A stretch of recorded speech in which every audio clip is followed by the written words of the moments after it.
urupfu ruranyaga ruritamikaga ruranyaga ruritamikaga ruranyaga ruritamikaga ruranyaga. Urupfu ruratubabaza, urupfu ruradushavuza, urupfu rudutera agahinda.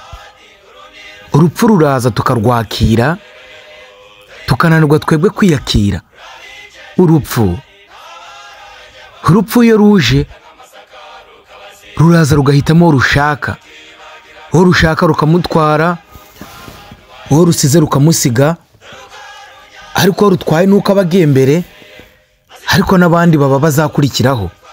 Urupfu ruraduhemukira cyane, tukagira intimba nyinshi mu mitima yacu, kuko ruba rutwaye uwo dukunze. Nta muntu upfa abantu batamukunze. Urupfu ruraza tutabishaka, rugakora ibyarwo, tugasigara turira, tugasigarana agahinda, kuko uwo twakundaga aragiye ntazagaruka. N'umuntu basa niyo wamubona avuga ati asa na runaka, akakwibutsa kuko urupfu rwatwaye umuntu.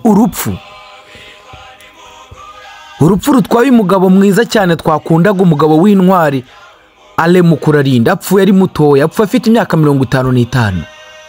Urupfu ruratubabaza, rukadushavuza, rugatwara umugabo nk'uyu nguyu twari twishimiye twese, umugabo wakundaga ibinyamakuru cyane, umugabo watangaga amakuru menshi cyane,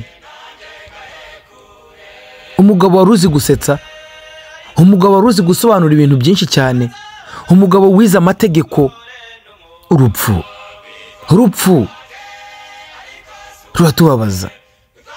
Ikintu kibi cyane abakurambere badusigiye kizahora kidushengura by'iteka ryose. Urupfu rwadutwaye Ale Mukurarinda. Uru rupfu amaherezo yarwo ni ayahe? Ubundi tugiye mu mizi twasanga urupfu rwarazanwe n'icyaha. Nta handi wasanga inkomoko y'urupfu. Ntirwaturutse kuri runaka, ntirwaturutse mu bwoko runaka, ntirwaturutse mu birabura, ntirwaturutse mu bazungu, ntirwaturutse mu barabu, ntirwaturutse mu baspanishi, abalatin, ahubwo urupfu rwazanwe n'icyaha. Icyaha ni iki? Ni ugukora iby'Imana idashaka, ibinyuranije n'amategeko y'Imana. Ibyo bintu bibyara icyaha. Bibiliya ikatubwira ati inkomoko y'icyaha nangwa se umusaruro w'icyaha ni ugupfa. Uyu mugabo w'intwari Ale Mukurarinda agiye vuba. Twavugaga inkomoko y'icyaha si uko yakoze ibyaha, ahubwo ni uburwayi yarwaye nk'uko twabyumvise twese. Arwara guhagarara k'umutima, bitera stroke, nyuma aza gupfa. Byari byatangajwe yuko yari yapfuye tariki 3 z'ukwa 4, ariko muri gitondo tariki 4 z'ukwa 4 nibwo yaje gushira mu mwuka.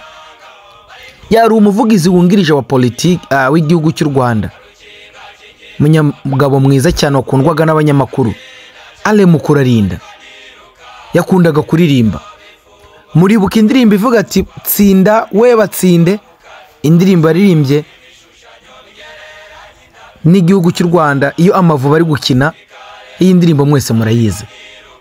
Yahimbye nyinshi za Murekatete n'indirimbo nyinshi z'uyu mugabo. Urupfu ruza rugatwara umuntu nk'uyu nguyu. Urupfu ruramutwaye. Yari umugabo w'intwari, yari umugabo wari ukunzwe, yari umugabo usigaye mu mitwe yacu twese. Turababaye, tubabajwe nuko agiye vuba. Urupfu rutatuma wenda umuntu arwara ngo amare igihe abantu bamusezere, rukaza rugatwara uwo rushaka. Urupfu ntabwo tuzarumenyera. Ibintu byose bibaho, abatuye ku isi barabimenyera, ariko urupfu ntabwo tuzarumenyera. ubundi iki kintu nangwa se urupfu nicyo kintu cyonyine abantu bari bakwiriye kwibuka, bakibuka Imana, kwibaho. Abasoma Bibiliya bizera ko urupfu ruzarangira, ubundi inkuru itariho nangwa se ibibyiringiro bitariho, no kwizera kwacu twese kwaba ari imfabusa, kuko umuntu apfa bikarangira, tutugire ibyiringiro n'icyizere yuko uwapfuye azazuka.